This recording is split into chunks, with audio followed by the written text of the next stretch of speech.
যোৱা 4-4টা বছৰত তেওঁলোকে যিখিনি কথা ৰাইজক দিছিল সেইখিনি এটাও তেওঁলোকে ৰাখিব নোৱাৰিলে। যেনেকৈ তেওঁলোকে ঘৰে ঘৰে চাকৰি দিম বুলি কৈছিল, মহিলা আত্মসহায়ক গোটবিলাকক ৭৫,০০০ টকাকৈ দিম বুলি কৈছিল, তেওঁলোকে একো দিব নোৱাৰিলে। আৰু সেইকাৰণে তেওঁলোকে UPPL আৰু BJP দলৰ মুখভংগটো হৈছে। আৰু তেওঁলোকে কৈছে আচলতে হাগ্ৰামা মহিলাৰ দিনতেই ভাল আছিল। হাগ্ৰামা মহিলাৰ দিনতেই ৰাস্তা ঘাটবিলাক নিৰ্মাণ হৈছিল, বিভিন্ন আন্তঃগাঁথনি ইয়াত হৈছিল, বিভিন্ন দল সংগঠনে ভালকৈ সহায় সহযোগবিলাক পাইছিল। হয়, আজি আমাৰ BPF দলৰ ওদালগুৰি প্ৰাইমাৰী কমিটিৰ উদ্যোগত বিশেষকৈ আমাৰ ওদালগুৰি টাউনৰ ভিতৰত এটা ভাল যোগদান কাৰ্যসূচী ইতিমধ্যে তেওঁলোকে লৈছে। বিশেষভাৱে UPPL আৰু BJPৰ পৰা বহুতো নেতা কৰ্মী আজি BPF দলত যোগদান কৰিব। মই তেওঁলোক সকলোকে আদৰণি জনাইছোঁ আৰু তেওঁলোকৰ যোগদানেই আমাৰ BPF দলক আৰু যথেষ্ট মজবুত কৰিব। আৰু তেওঁলোকে কিয় যোগদান কৰিছে বুলি আমি প্ৰশ্ন কৰোঁতে তেওঁলোকে কৈছে যে যোৱা 5টা বছৰ 4-4টা বছৰ UPPL আৰু BJP চৰকাৰে আমাক বহুত মিছা কথা কৈ প্ৰলোভন দি তেওঁলোকে আমাক প্ৰলোভন দিছিলে।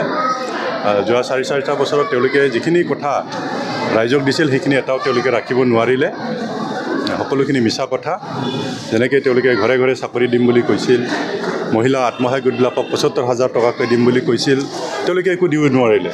আৰু সেইকাৰণে তেওঁলোকে UPPL আৰু BJP দলৰ মুখভংগটো হৈছে। আৰু তেওঁলোকে কৈছে আচলতে হাগ্ৰামা মহিলাৰ দিনতেই ভাল আছিল। হাগ্ৰামা মহিলাৰ দিনতেই ৰাস্তা ঘাটবিলাক নিৰ্মাণ হৈছিল, বিভিন্ন আন্তঃগাঁথনি ইয়াত হৈছিল, বিভিন্ন দল সংগঠনে ভালকৈ সহায় সহযোগবিলাক পাইছিল। আৰু বিশেষভাৱে ওদালগুৰি টাউনত যেনেকুৱা ধৰণে ৰাস্তা ঘাট ড্ৰেইন নিৰ্মাণ কৰা হৈছে, তেওঁলোকে সেইটো একমুখে স্বীকাৰ কৰিছে, ভাল কাম কৰিছিল। আৰু দুখীয়া ৰাইজৰ কাৰণেও একদম সৰু সৰু আঁচনিও হাগ্ৰামা মহিলাই ডাঙৰীয়াই লৈছিল। এই 4-4টা বছৰত UPPL আৰু BJP চৰকাৰে একো দুখীয়া মানুহৰ কাৰণে একো আঁচনি লোৱা নাই, একো সহায় তেওঁলোকে পোৱা নাই। আৰু সেইকাৰণে তেওঁলোকে আকৌবাৰ হাগ্ৰামা মহিলাই ডাঙৰীয়াকে বিদেশী চিফ হোৱাটো বিচাৰিছে। আৰু সেইকাৰণে তেওঁলোকে আজি আমাৰ BPF দলত যোগদান কৰিছে। যিহেতুকে ছেপ্টেম্বৰত BTC নিৰ্বাচন হ'ব, এই ক্ষেত্ৰত কি ক'ব আপুনি? হয়, ইতিমধ্যে আমিও শুনিছোঁ বিভিন্ন সংবাদ মাধ্যমৰ যোগেদি আমাৰ অসমৰ মাননীয় মুখ্যমন্ত্ৰী ডাঙৰীয়াই কৈ আছে ছেপ্টেম্বৰ মাহত হয়তো বিহুৰ আগত নহ'লে পিছত BTC নিৰ্বাচনটো হ'ব। আৰু আমিও সেইমতে BPF দল হিচাপে সম্পূৰ্ণ সাজু হৈ আছোঁ। আমাৰ দলীয় সাংগঠনিক যিটো দিশ সেইটো আমি মজবুত কৰি আছোঁ। আমি গাঁৱে গাঁৱে মেল মিটিংবিলাক কৰি আছোঁ, কমিটিবিলাক গঠন কৰি আছোঁ।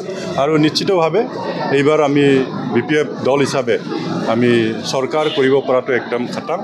আমাৰ টাৰ্গেটটো হৈছে আমি একদম মিনিমাম আমি 25জন আমি MCLA জিকাই আনিম। আৰু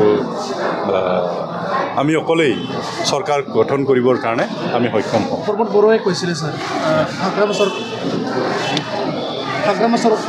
চৰকাৰ থকা সময়ত তেখেতসকলে কোনো BTC কাৰণে চিন্তা ধৰণ নকৰে। এডুকেশ্যন লেভেল ক্ষেত্ৰত হওক বা ডেভেলপমেণ্টৰ ক্ষেত্ৰত হওক বা উন্নতিৰ কাৰণে বা শান্তিৰ কাৰণে কোনো চিন্তা নকৰে বুলি ক'লা। এতিয়া মই এইখিনিতো নিজে কৰিব লগা হ'ল বুলি ক'লা।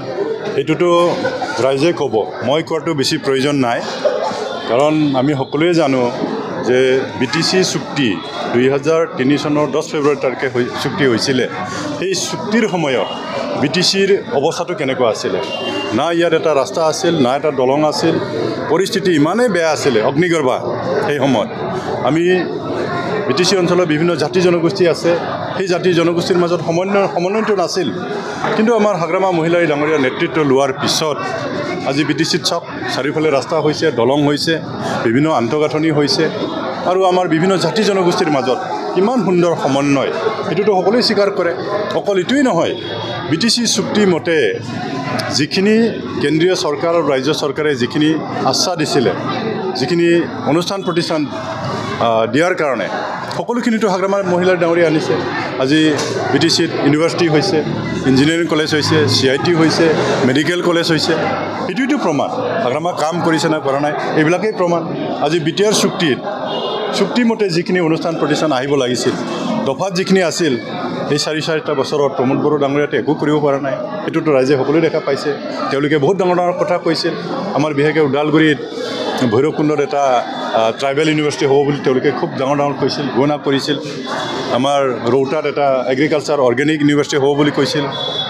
আমাৰ ওদালগুৰি জিলাত এটা NIT হ'ব বুলি কৈছিলে, একোতো হোৱা নাই, একো আনিব পৰা নাই তেওঁলোকে। গতিকে বিফল কোনে হৈছে, সফলতা কোনে লাভ কৰিছে, সেইটোতো ৰাইজে বিচাৰ কৰিব, বিবেচনা কৰিব। এতিয়া মইতো BPF দলৰ এজন কৰ্মী হিচাপে মই ক'ম, হাগ্ৰামাৰ দিনত সম্পূৰ্ণৰূপে ইয়াত উন্নয়নমূলক কামটো হৈছিল।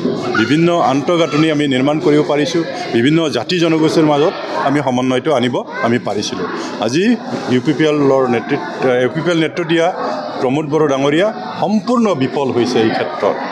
আজি BTCৰ ৰাইজ এতিয়া অশান্তিত ভুগি আছে, কোনো কাম বন নাই, মানুহৰ হাতত টকা পইচা নাই, কোনো ঠিকা কৰি তেওঁলোকে দিব নোৱাৰে।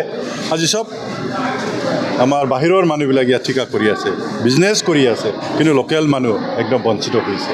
আৰু বিভিন্ন কৌশলেৰে তেওঁ যিখিনি BTC যিখিনি ক্ষমতা আছিল সেইখিনি ক্ষমতাও তেওঁ হেৰুৱাই দিছে। গতিকে BTC অঞ্চলৰ যে আজি প্ৰমোদ বড়ো ডাঙৰীয়াৰ ওপৰত কোনো আস্থাৰ বিশ্বাসটো নাই, সেইকাৰণে সকলোৱে বিচাৰিছে এইবাৰ প্ৰমোদ বড়োক আউট কৰিব লাগে আৰু হাগ্ৰামা মহিলাৰীক আকৌবাৰ BTC চিফ কৰিব লাগে। অঞ্জলি বাইদেউৰ নেতৃত্বত যি নতুন দল এতিয়া গঠন হ'ল, BTCত কিবা প্ৰভাৱ পৰিব লাগিব? আচলতে ৰাজনীতি দল গঠন কৰাটো আমাৰ ক'বলগীয়া একো নাই, কিন্তু আমি দেখিছোঁ তেওঁলোকে কোনো প্ৰভাৱ পেলাব নোৱাৰে। আৰু বড়ো ৰাইজ বা BTC অঞ্চলৰ ৰাইজে জানে কাক ভোট দিব লাগে, কাক ভোট দিব নালাগে। আমাৰ BTC অঞ্চলৰ ৰাইজে জানে, BTC ৰাইজে সেইটো সিদ্ধান্ত ল'ব।